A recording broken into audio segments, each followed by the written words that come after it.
It's me, Dax, also known as Nicole DeBoer. You are listening to Random Trek. Good morning, good afternoon, and welcome to Movie Night here on Random Trek. I am your artificial yet extraterrestrial captain, Christopher Ingle, joined as always by my trusty first officer, the man who apparently owns a diner, or he was a boxer, or he's a painter. I don't know which. It's Commander Brennan, the Mystical Mar. Brennan, how we doing? I'm doing good. This is the first time I ever saw this film, so Yes, this will be interesting. I have been plugging this film to him for a long time, and I Mm-hmm. convinced him this was a good film to watch. And so we'll get his view today. Today, we are taking a look at the 1987 film, Batteries Not Included. It is a Steven Spielberg film that is not a Steven Spielberg film. He produced this, but did not write, direct, or do his normal things. But we'll get into that a little bit. But I'm not alone. As always, we bring a guest with us. And being that this film heavily features what I feel is one of the best couples in Hollywood history, I had to bring our ship's counselor to look at it from that angle because she loves it, and I convinced her to watch it with me. It's my wife, Lisa Ingle. Hi, honey.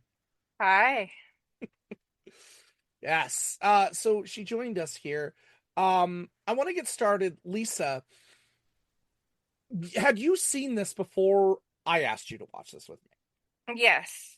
What did you think of this, when I asked you, hey, watch this with me? Yeah, let's do this again. See, she liked it. It's good. What were your initial thoughts? Why did you like it? Why were you willing to give it another watch? It's one of those cute feel-good movies. Mm-hmm. Absolutely. I agree. It's a good way to put it. Brennan, obviously this is your first time watching it. What were your feelings getting to watch it? Well, I'll just say that it got me choked up a few times. It's quite moving in a very Spielbergian way. It definitely feels like that era of E.T., Goonies, those kind of movies. Mm-hmm. But there's just a certain emotional nature to it where, definitely Spielberg films are the kind that can move you very emotionally. Mm-hmm. And arguably, some people would call it heavy-handed, but I don't think it works in the context of this movie. But it has a lot of the features of those kind of Spielberg gambling entertainment movies Mm-hmm. that many of us grew up with. So I thought it was very charming. Mm-hmm. It's a very charming film. It is charming, and this, for me, I'm a little biased. This was one of those films that was on TV a lot for me growing up, and I would watch it on a Saturday afternoon or a Sunday afternoon whenever it was on. And it's fairly clean. There's some minor things in here, but it's a good family film. Something Mm. that in the 80s sometimes is a little rough. I mean, even Goonies, which is marketed as a family film, there's some moments that I go, is this really family friendly? I don't know. The 80s were a fun time that way. I love the 80s, but this is definitely a solid PG, and one of my favorites. Um, but let's kind of get into the history of this film to kind of give you some context of where we're coming from. So in the 1980s, Steven Spielberg and his buddies came together and they wanted to create an anthology series on television, a la Outer Limits or Twilight Zone, Mm. very much in that vein. But they wanted to tell their own stories. So a bunch of these guys would come together and they would write and direct together these different tales of fantasy and what have you, based on ideas that came from what was the Amazing Stories comic book that existed. Oh, what was it, the 30s and 40s? Something to that extent, I believe. No, I take that back. I just looked it up. 1926 was when the first Amazing Oh, Stories wow. That early. came. It was that early, yeah. Mm. Um, and so many people, um, so many people came out to make this happen, and I just love it so much. And in the future, we will probably take a look at some of this. But just to give you a quick idea, Steven Spielberg wrote and direct for this series. Burt Reynolds wrote and direct for this Mm. series. I was surprised. Was like, cool. Clint Eastwood. Joe Dante came in. And of course, scores by Jerry Goldsmith, John Williams, Leonard Rosenman. A lot of greats were in here. Martin Scorsese. Scorsese directed an episode of this. Irving Kershner. Like, everybody who had a pet project, like, I want to try this, would come in and do this. And a lot of these stories are great. In the future, we'll do a review of some of these Mhm. classics. But the idea being that these were all very anthology stories. There was one story that came across Steven Spielberg's desk in 1986 called Batteries Not Included. And it was intended to be a part of the Amazing Stories anthology. But Spielberg liked the idea of this story so much that he secretly put it aside and then gave it to Amblin and said, hey, I want you guys to shop this around, go to Universal, go to whoever you can. Let's make this into a film. And that's what happened. It was turned into a feature-length film released in 1987. Yeah, and I wish I could give you more about Amazing Stories to tell you how this is, but for me, again, more nostalgia and connectivity. But let's get into the actual movie itself and what makes this movie, for me, so great and for us. So let's start on its plot. Its plot is definitely very 80s meets science fiction. Mhm. So it's New York City in the 1980s, and there is this development that is to be happening by an evil land developer in New York City. Mhm. Everybody has bought out, everybody has left except one building. One dilapidated building that has a diner in the bottom is left. And there are only a handful of families left who have not sold out and left. So that way the Mhm. land developer can take it down. And so they're hanging on to what they have by a thread, but there is an enforcer who keeps coming in and destroying them and encouraging them, take the money and leave. Go to Florida. Go away. Let this be developed. You'll never have to look at it again. But he's very aggressive, him and his gang, and they break things and they destroy things, and it's very 80s. Um, but it really breaks everybody down. But one night, something shows up.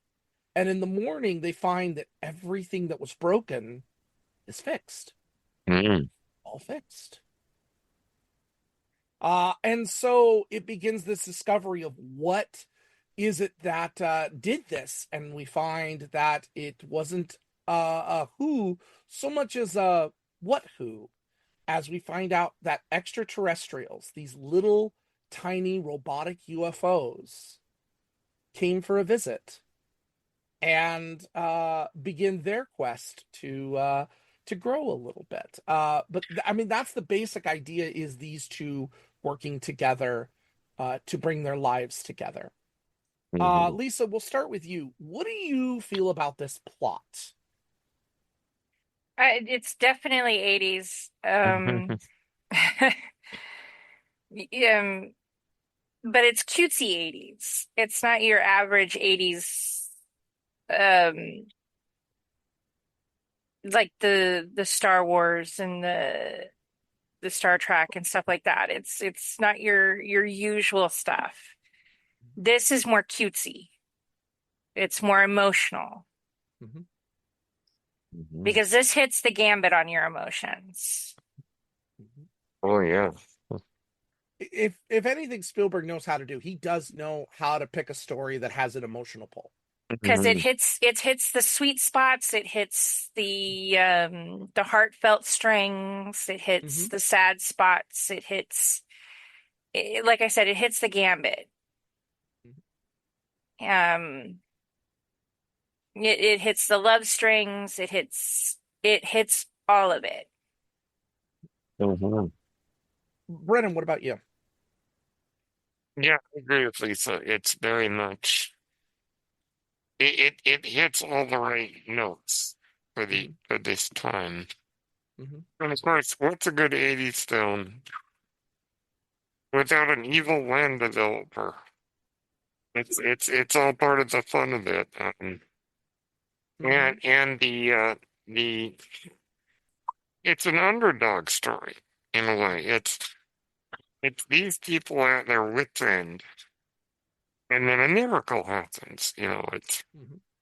It's kind of like E.T. showing up at just the right time to help a family fix itself. It's that kind of a story where they need a miracle and they get one. And of course, it's movie magic is what it is. And we'll get into that, but it's just a great, one of these just great storytellings in the tradition of those kind of films. And Spielberg and Matthew Robbins know how to Hmm. really get us in the heartstrings. Hmm. And it is a very straightforward story. And I like that because it's not a story that should be overcomplicated. And they keep it about as simple as you could get. Hmm. And it's really just uplifting, Hmm. is what it is. Yeah, it keeps to its simplicity, and I like that, and it sets it up right away. You understand what's at stake here. And when the little guys, because that's what they refer to them in the movie as, is the little guys, when they start to come in, there's not this big old ooh and ah and big. They accept it. Hmm. They as kind of part of them, and I think they see themselves too as lost and trying to survive, and they don't know much about each other, but they help each other, and it's just so charming. It's so wonderful to see these people helping each other out. And that's another thing, is that this building are a family. They don't quite know it yet, but they're a Hmm. full family. Um, and so let's go into these characters, because it's a small cast, but it is an eclectic group. And it's really, I think, what makes the heart of this film uh, that works. So I'm gonna kind of start from the bottom up here. Um, yeah. um, so let's talk about our bad guy. Well, I'm gonna call him our bad guy, but he's much more of a patsy than anything else. I kind of feel bad for him. His the character's name is Carlos, played by Michael Carmine. He's the enforcer. He's the gonna break things up. He's being paid to do a job. Um, but he's quite interesting because, like the others, he has dreams, he has aspirations. He just doesn't know how to get out of it. Brennan, what do we think of Carlos and Carmine's portrayal of Carlos? Well, Carlos is, your great 80s villain, Mhm. in the sense of being kind of this kind of scummy guy that I really don't like, and it's definitely, it's the classic story of the evil land developer wants to move these people out, which is a motif that we've seen many times in the movies. Mhm. Mhm. I think that Michael Kahn really does a good job here in making this guy that we just love to hate But as you say, we see in a few spots throughout the movie that he's sort of in denial of his better side. Once in a while, we see the goodness start to peek out. But for some reason, he doesn't want to give in to that and goes back into his ways of being a scumbag again. Mm-hmm. But I think that he really portrays the character very well because you love the hands, and then by the end, you go, if this guy weren't so convinced that he's bad, if he didn't give in to these impulses, he'd probably be an okay guy.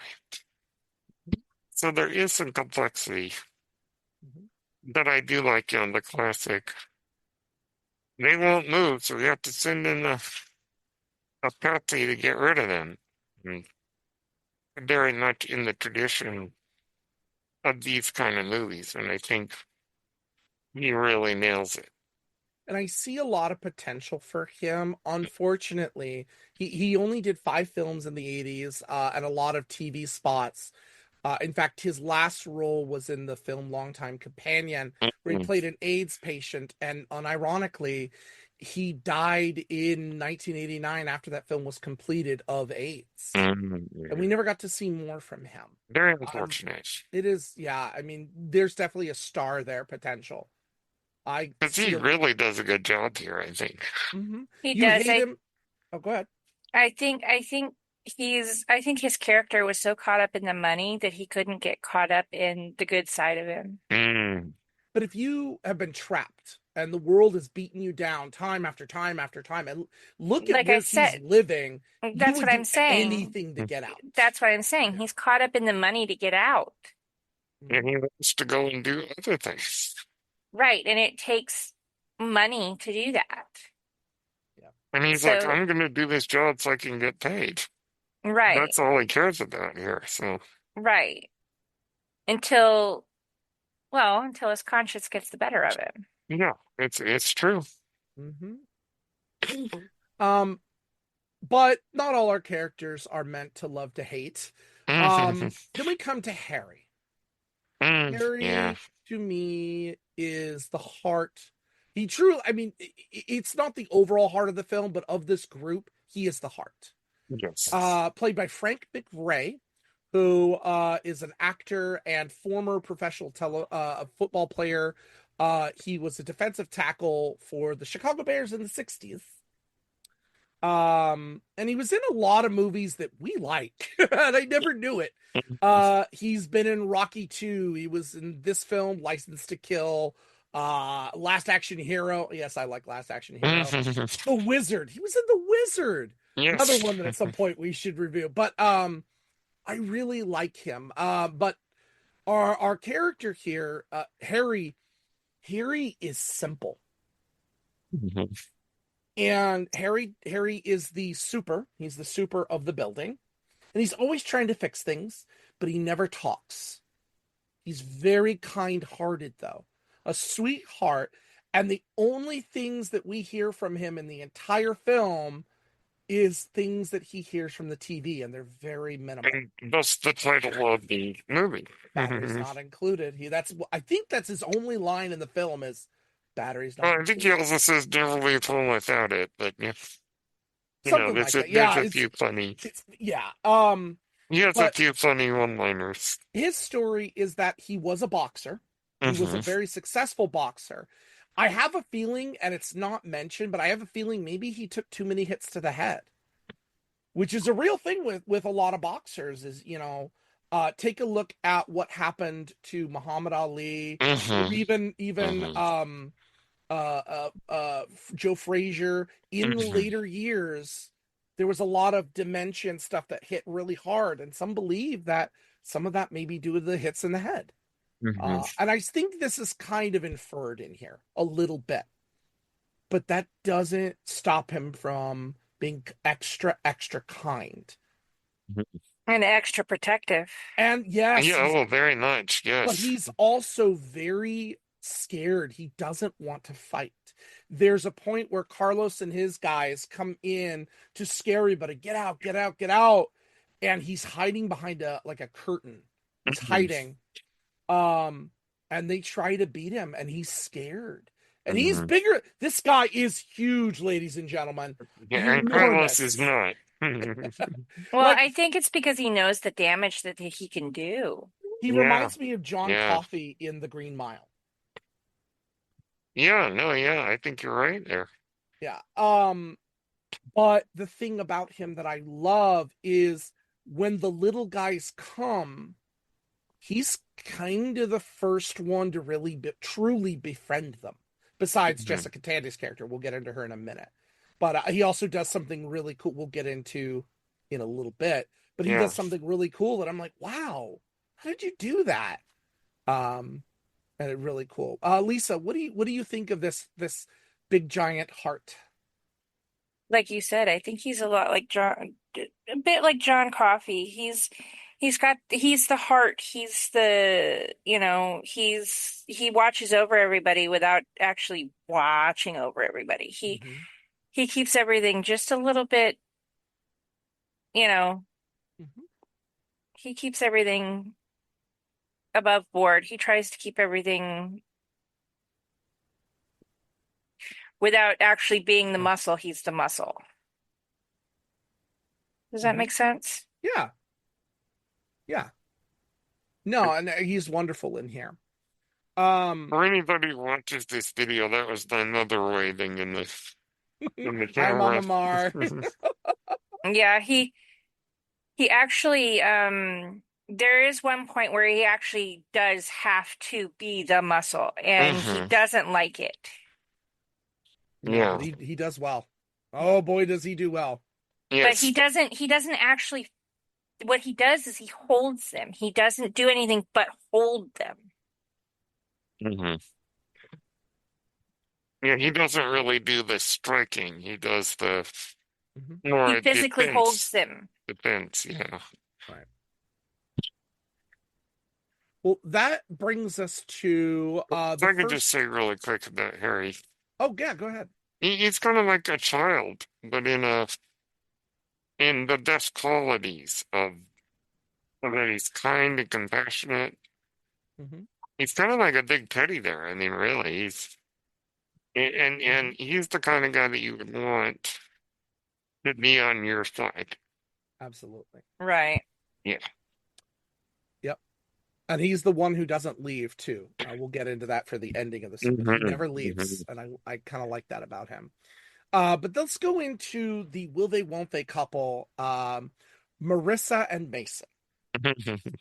So Marissa is played by probably overall like the third biggest name in this film, Elizabeth Pena. She wasn't big at the time, but she was about to be. And if anybody watches this movie and goes, where have I heard that voice? He was Mirage in The Incredibles. And that's why does she sound so familiar? I kept saying to myself. Yeah, she is. But she's also in Rush Hour. She was in La Bamba. I love La Bamba. She's a great actress who has done quite a number, and I could go through her filmography all day long. But it would take too long. It would take too long. It's true. It's a very long filmography. Yeah, and she's still going. She's still going today. I really love that. But this was an early film for her. Not the earliest, but one of her earlier works. So she plays a very, very pregnant Marissa. Her boyfriend is a musician and has not been around, but she keeps holding hope that he's going to come back. He's going to come back. He's going to come back. Well, on the other side of the hall, we have Mason and his girlfriend. I don't remember her name. It's not important. Pamela, I think. It is Pamela, but I'm like, it doesn't matter. It's not like, really very important. Because she leaves fast. He is an artist in every sense of the word. But he's got an eye. He's got a taste for art in many different forms. And he gets mad that she leaves, and he ends up throwing all of his work out the window in a drunk stupor. Throws all of his work out.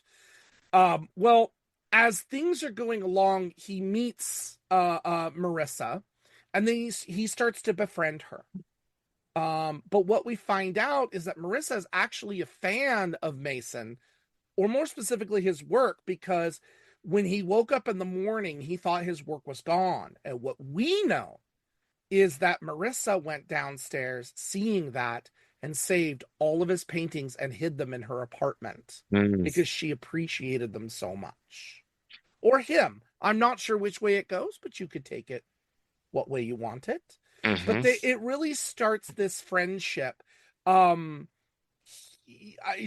think she's definitely attracted to him. He's attracted to her. But again, when eventually Marissa's boyfriend does show up, he actually shows up. She gets really excited, and he loses it. You know, so we'll start with Brennan. What do you think of these two? These characters. I think that Mason, and the actor who plays Mason, Dennis whose name I forget, Boutsikaris. has been in so many things that he's a very familiar thing. And so is she. And I think that they really are. I really do enjoy the chemistry between them. I think that they both play it very well, and I mean, certainly it is romantic to a degree, but it's very, it takes a while to get there, but it's just amazing that, that she saved his armor. That was a wonderful thing. And really their dynamic is also kind of at the heart of this. I mean, there's a lot of heart in this movie. I mean, let's be clear, we'll get to the real heart of the movie in a minute. But these two are just very compelling. And I was very moved by their story. And just their, like Nathan showing up at her door with groceries. I mean, it's these simple acts that are just so sweet and just reveal. It's enough to run around saying that you love somebody, but you have to show it. You have to show it. You just can't say it. And I think they both show each other how they feel, and it's really touching. And I really like these two characters. All right. Yeah, there is real good natural chemistry. He's a little hot-headed. I think that would be a good way to put it. He's very hot-headed. But I get it. He is a true artist. He lives with emotion on his sleeves, and he doesn't have a lot of control over that right now. Yeah, but she's the water to his fire. True. Good point. But like you said, he shows up with groceries, but he made sure that they were all she's like he said she's extremely pregnant, but he made sure that they were all geared towards the fact that she was extremely pregnant. They're all extremely healthy things. And also to make sure that. Go ahead. When he learned that she had not been to the doctor, he was he like, was I not. gotta take care of her. Yeah, he was not happy that she hadn't been to the doctor. Yes. So he was willing to do these little acts of service. Right. And that's really sweet. It really is. Yep. And all that she could keep saying is, well, my boyfriend will be back. My boyfriend will be back. We'll take care of it then. And he's like, it'll be too late. You can't wait. Yeah, good point. There is a small part in here before I get to our big ones.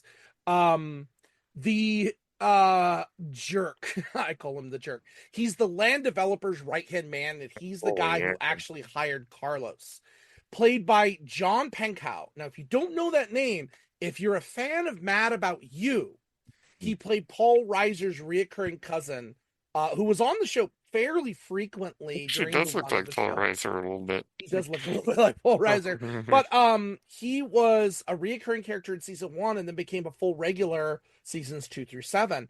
And that's where I recognized him. I was like, oh, that's Mad About You. But yeah, he is also in this. He's a jerk. He's the land developer's right hand man. That's all he is. There's no depth. It's just he's a jerk. Yeah, it's all these nasty corporate type people. Who gets this in the end? But the Oh, star yes. billing, and we're going to take a few minutes to talk about this. Hume Cronin and Jessica Tandy. Mm-hmm.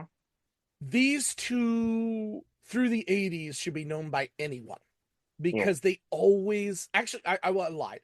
They only had, I believe, a total of 5 films, I think, that they did together. But very iconic films.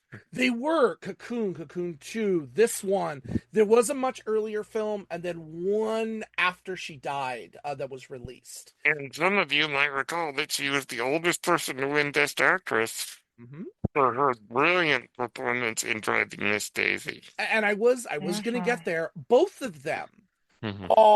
are a credo unto themselves. So Cronin is an Oscar nominee. Mhm. He is an Emmy winner. He is a Tony winner. While Tandy, of course, is an Oscar winner, although she wasn't an Oscar winner yet. She would be an Oscar winner a couple of years later for a little tiny film. No one saw it, Driving Miss Daisy. Yes. But she would be an Oscar winner for that. But she is also an Emmy winner. She was an Emmy winner. She was a Tony winner. She was a Grammy away from the EGOT. In fact, she was the original Blanche DuBois in Streetcar Named Desire. She was the original Broadway Blanche. That is absolutely true. Where she won the Tony in 1947 for that stage. 40 years before this movie. Yeah, absolutely. Wow. I mean, what a powerhouse these two. And in real life, were married. They were married for 50 years. Yeah. 50 years. That is insane. That explains the chemistry.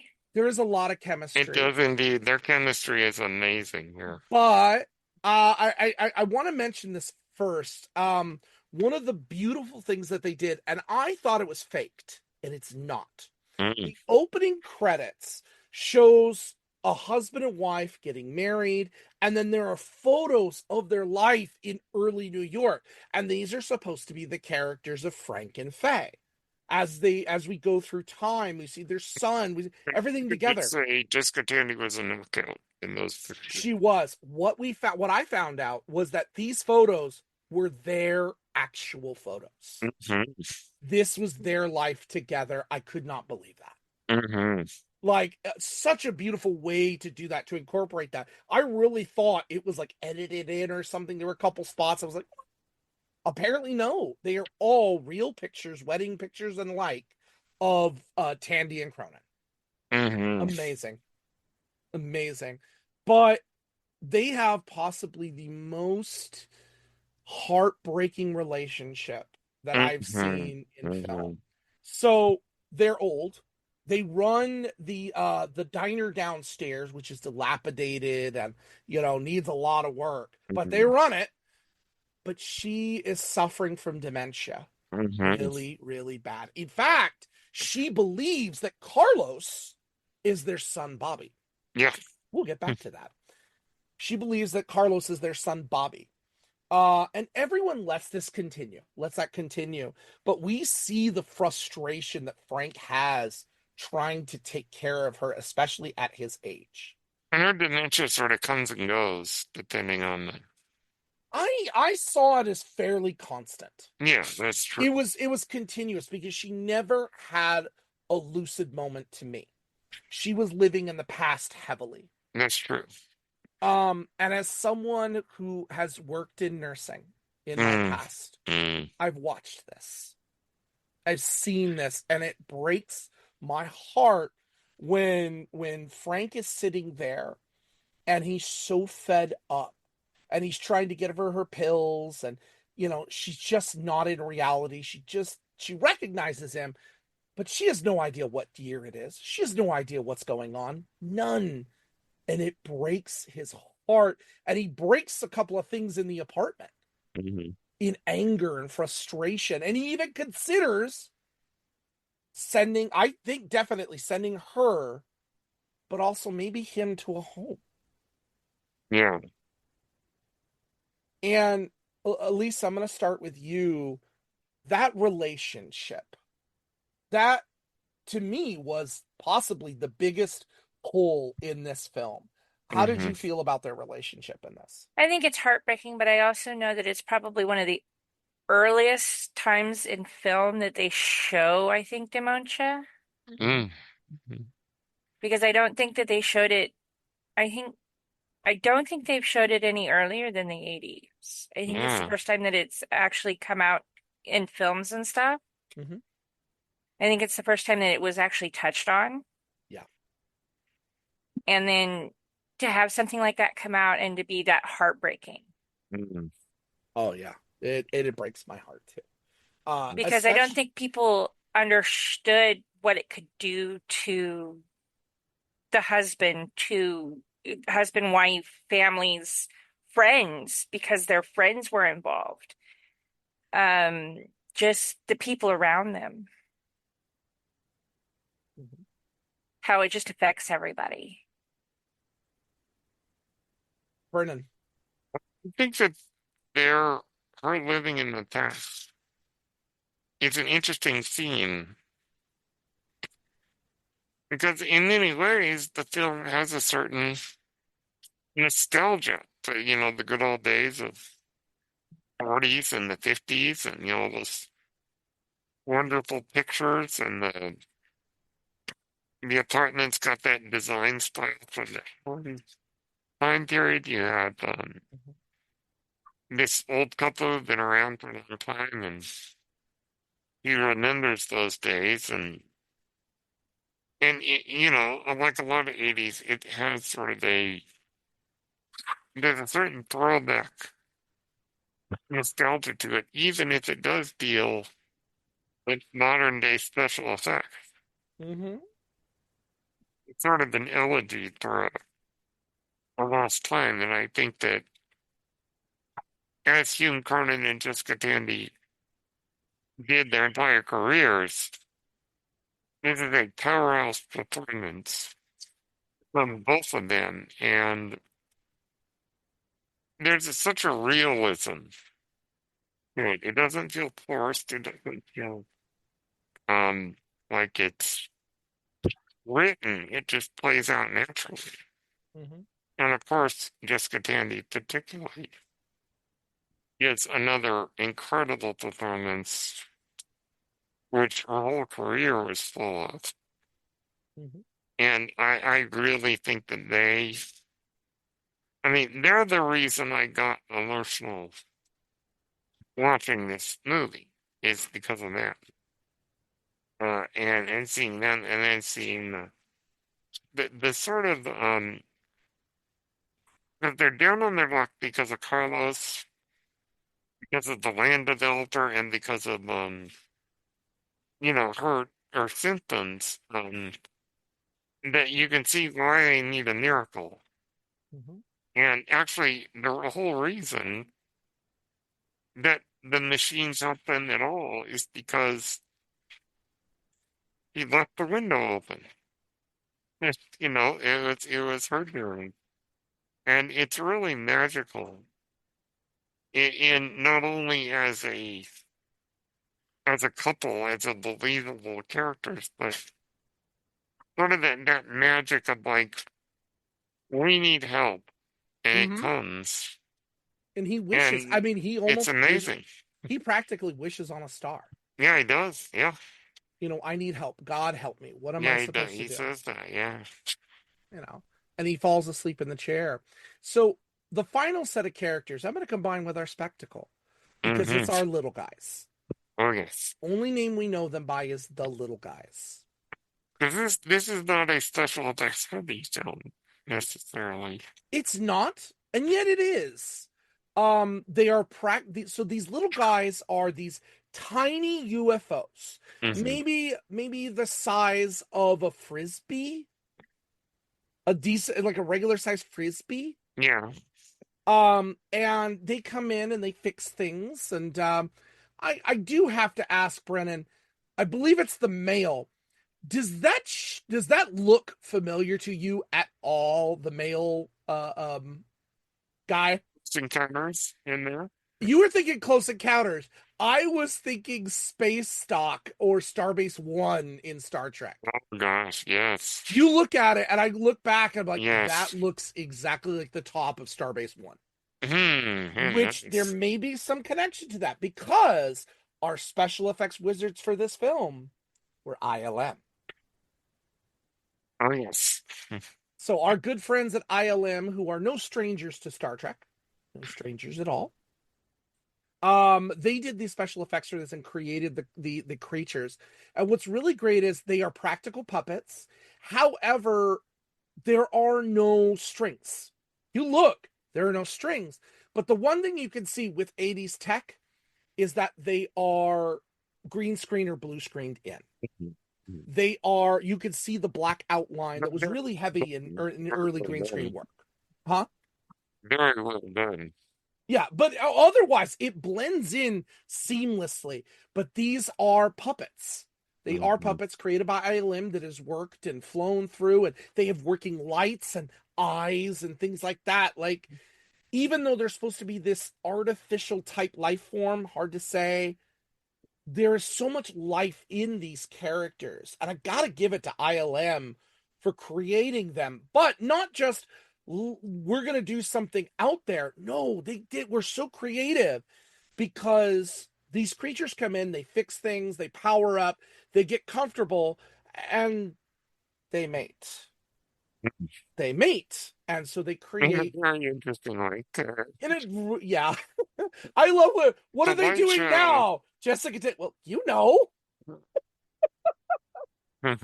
I love that. It was a cute moment, but the way they create the babies actually surprised me. She eats loose parts and loose things.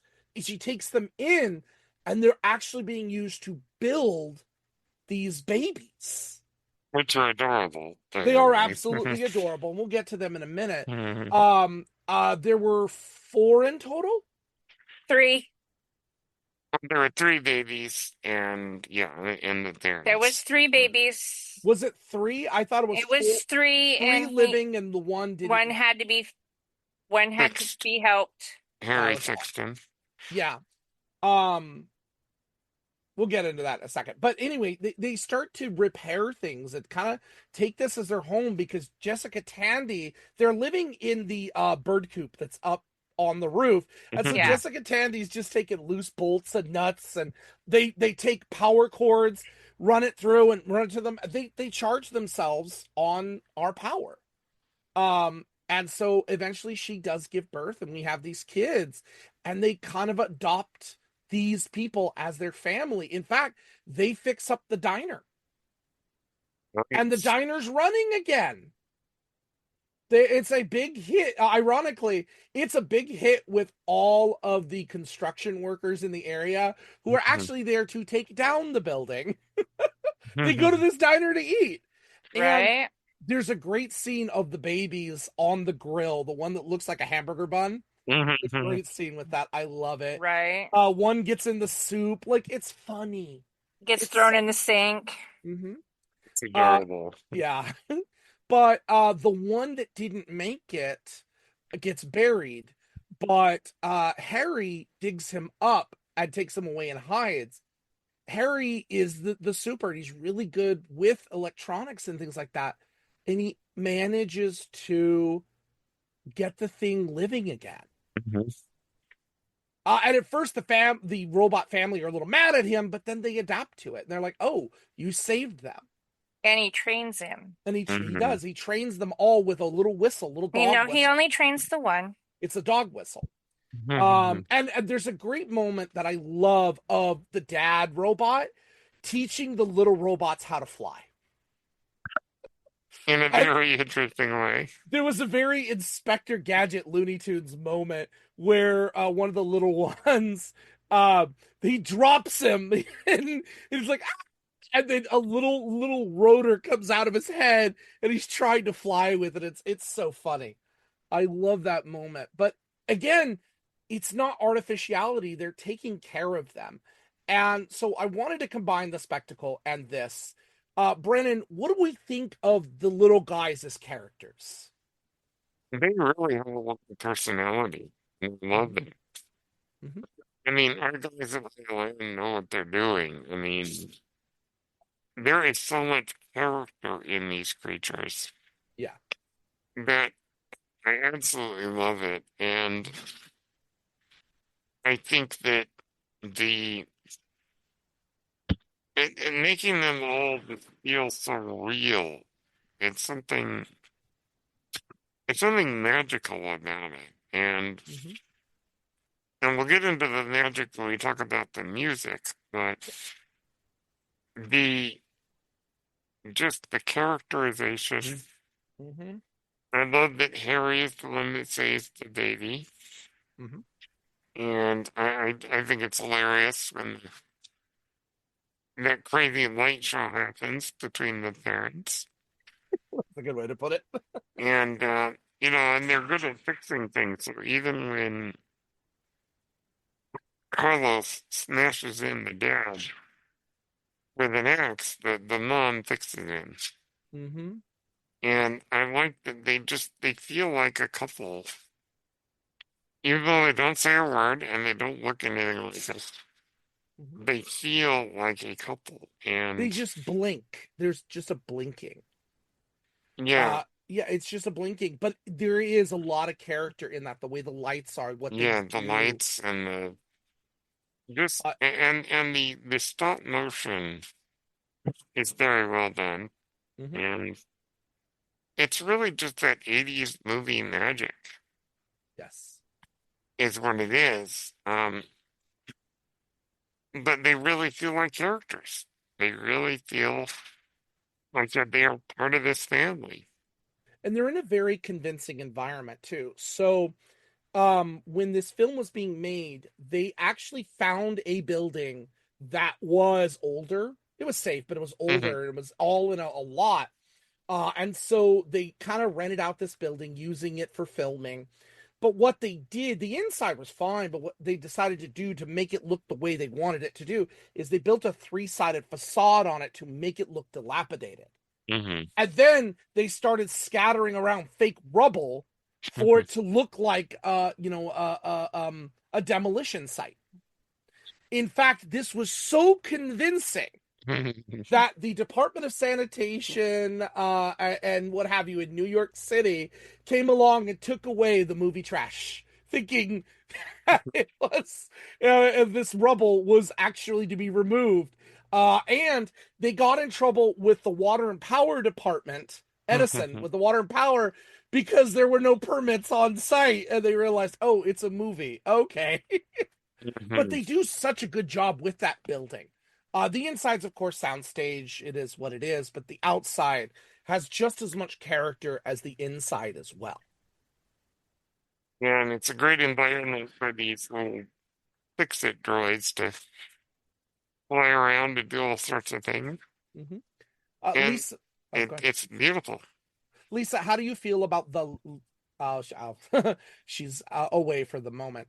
Um, but yeah, I love these guys, and it really adds to it. But the climax of our film is kind of where it takes an interesting turn. Carlos comes in, and kind of destroys out the area. He's gonna tear it out. He's gonna get these people out one way or another.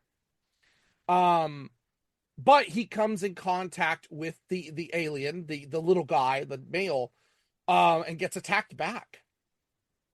Yeah. And he kind of escapes, but he does damage. The water pipes, the gas, things like that, like he does serious damage. They need to move. Well, this actually kind of angered the dad, and so they take all the kids and all of them and leave. They're like, we're fed up with you people. Goodbye. And they leave.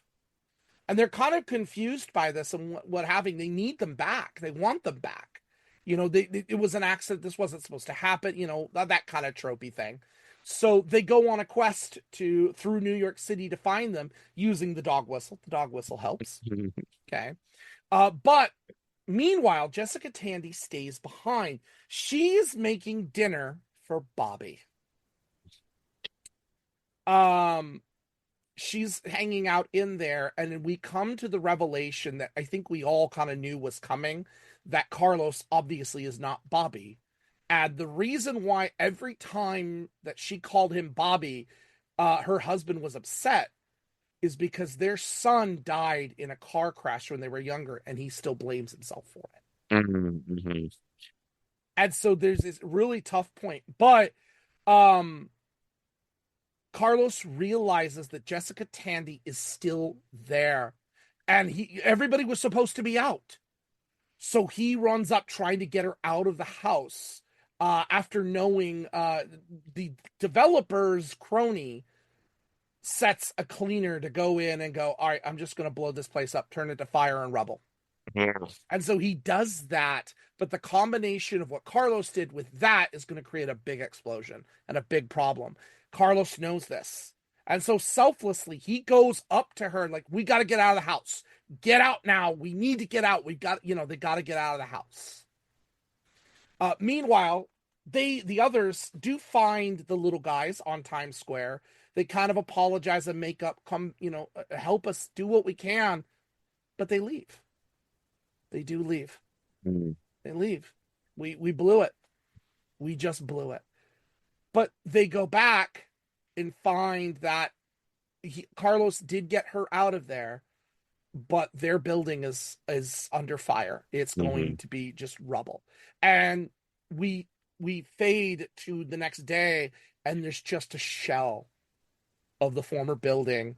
While they're sitting there, what do we do? I don't know what. Sitting on the steps. Mm-hmm. They Our go. beloved Harry. Yeah, Jessica Tandy ends up in the hospital. So does Carlos. They're in there, and of course, her husband comes in as well. And this is a point where I think she is slightly lucid, maybe a small one, because she is so depressed and down. And her husband comes in, and Carlos comes in with flowers, wanting to give her flowers. And her husband, instead of kind of kicking him out, he looks at his wife, looks at him, and goes, "Hey, Faye, look who's here. It's Bobby." He gives into that moment. He loves her and wants to give her that back. It's the one moment where I think she knows But she what's really going on. She kind of rejects him. And he gets mad, throws the flowers down, and leaves. I think he feels bad. I do genuinely think he feels bad for what I think so. They are all summoned. All of them are at the hospital waiting, and because their building is destroyed, and they're all summoned by the police. I need you to come with me back here, please. They bring them back, and what do we see is that in the middle of the night, the little guys came back. And not just the ones we knew, but a ton of them. And they come back and they rebuild the entire building overnight, and nobody knew, except for our good superintendent friend Harry. Yes, Harry knew. But the film ends with everything being restored. Everyone has a home. Everyone's together. Marissa and Mason are together. Frank and Faye are together. Carlos is accepted. It's kind of this happy ending kind of thing. Oh, and the lackey is fired by the land developer. I love that. Right. It actually turns out really cute. They build up around a little building. It's really cute. And so the land developer goes, you know what? I don't have time for this. Let's just build around it. And the credits roll, and you see it fade, and all these high rises are around it. And this tiny apartment building is crammed in between. It reminds me of like Up or something like that, where everything's going to be built around it. Good point. Lisa, what do you think of the little guys? We'll finish out there. I thought that they were really cute. I think it's really well done. Mm-hmm. Excuse me. They're I you know of, of the choices that they could have gone with, I think that the design was absolutely amazing. Mm-hmm. The parents the parents flew, exclusively flew. Yet the little ones had different designs because of what they had to work with Mm-hmm. here on Earth. So each one was exclusively different. Mhm. So So it was cute. amazing. Yeah, they were adorable. Hmm. Mm-hmm. And just they feel like characters, like fully realized, Right. even And you even though they don't say a word. right, and you could see with the mother and the father, you could see which one was female and which one was male. And you Mhm. could almost tell with the little the children, you could almost see that there was like two male children and a female. At Mm-hmm. least that's how it felt to me. Yeah. Yeah, there's a personality in these characters, and I love it. There was tons of personality in them. Yeah, Mm-hmm. And it's charming. It's yeah. so charming. So charming. So the last thing I want to touch on is the score. Because this is Spielberg, you know we got a name in here somewhere. And our name this time is none other than our good friend, Mr. James Roy Horner. Yes, I love James the Horner's late score. great James Horner. Yes, Yes. This is James Horner's score.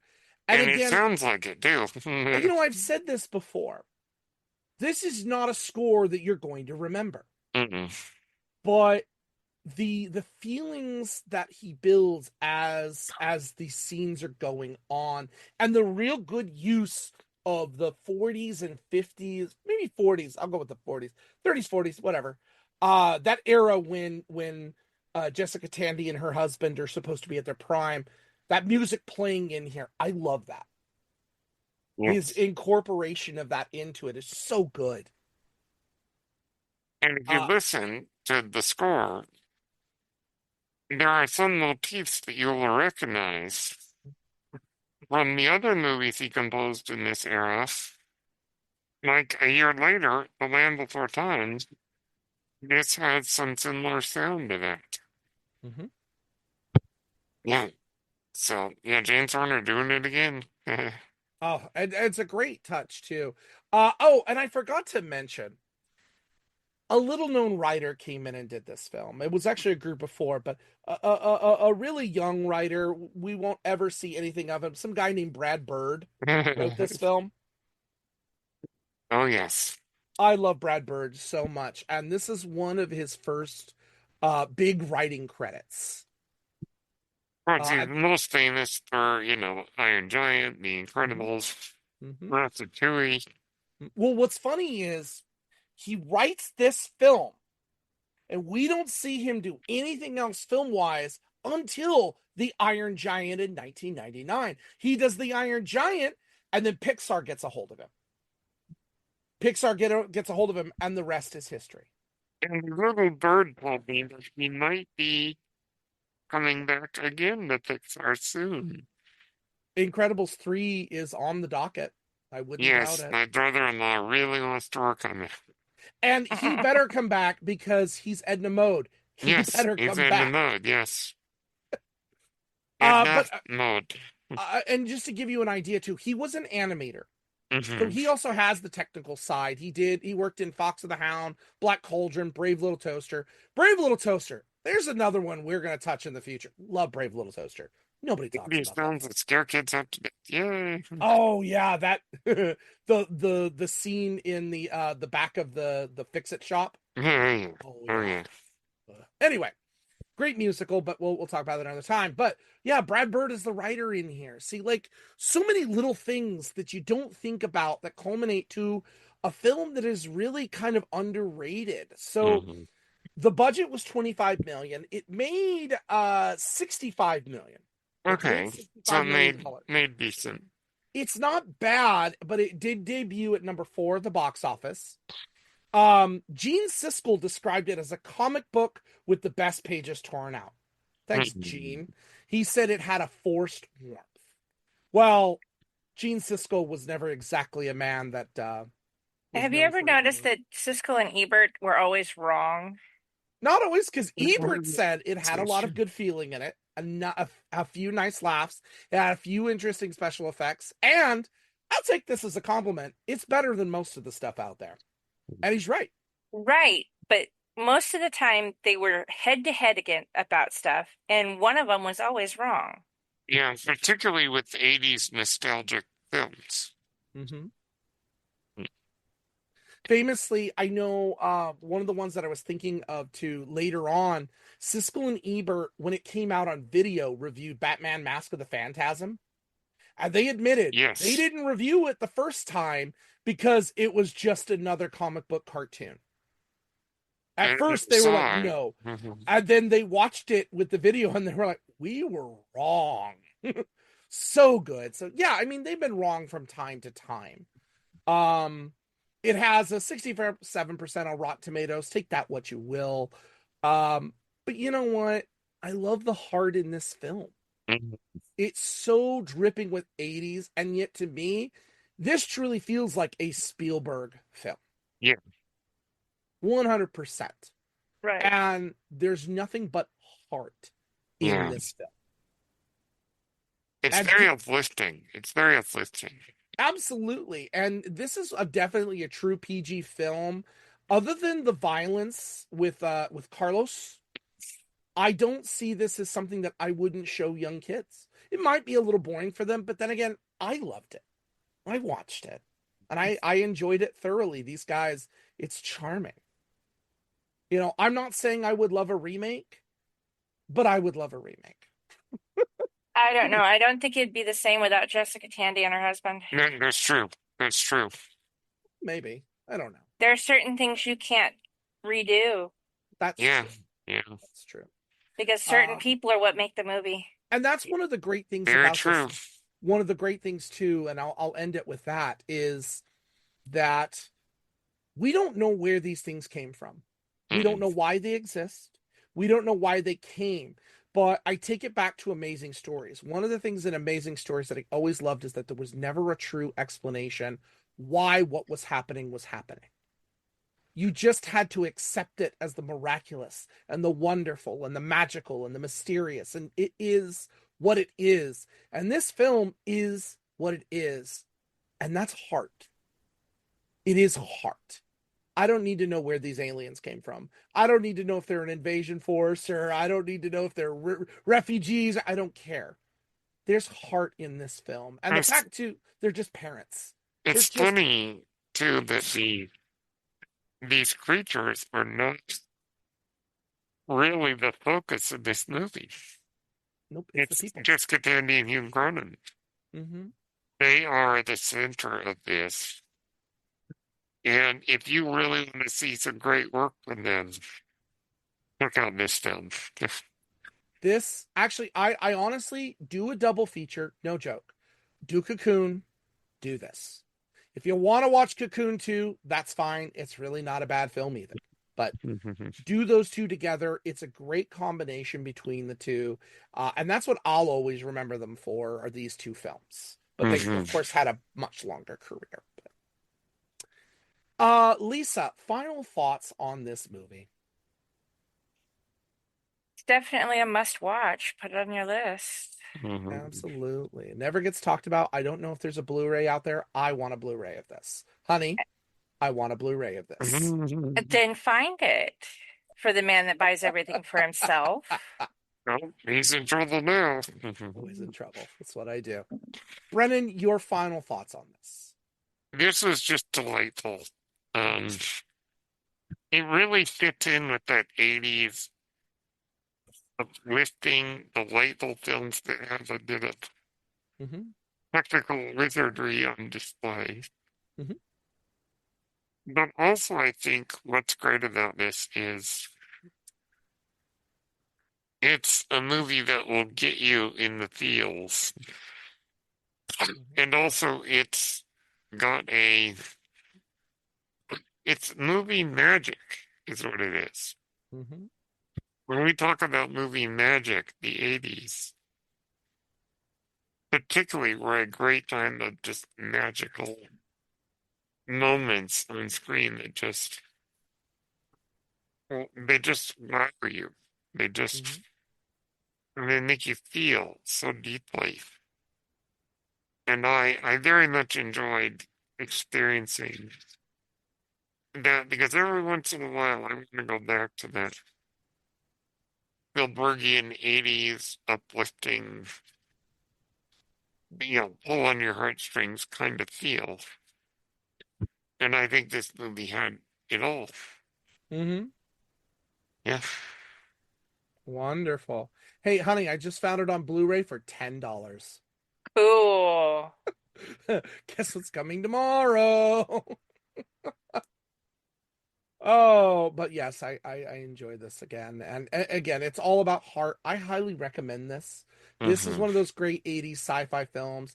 This is up there for me with like Flight of the Navigator. I love that film. Yes. Um, Cocoon. I could go back to Cocoon. Love Yeah. Cocoon. Just so much science fiction in the 80s. It's really great. But so that ends movie night for us. Yes. Next week we go back. Star Trek Picard. I believe the episode is Monsters. We're taking a look at that. But the end of Indeed. this month, Brennan and I, we have another movie for you because we did Yes. review this a little late to give my wife time to recover. We're going to be taking a look at the classic 90s film, The Hunt for Red October. Yes. Mhm. Yes, we'll be taking a look at that. And I don't know what guest we'll get, but we'll get a guest. Oh, yes. Oh, Brennan, where can the people find you? You can find me on X at Brennan Niskell. You can find me on Blue Sky at Brennan Moore.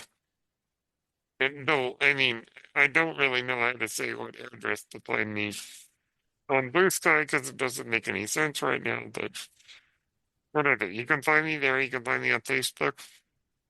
You can also find me on Threads and Instagram at Brennan Blue and on YouTube at Page Turner's Day or Night. And of course, you can find me on Twitch and Twitter at Ingle 1984. But as always, we end every episode. Kapla! And live long and prosper. Peace and long life.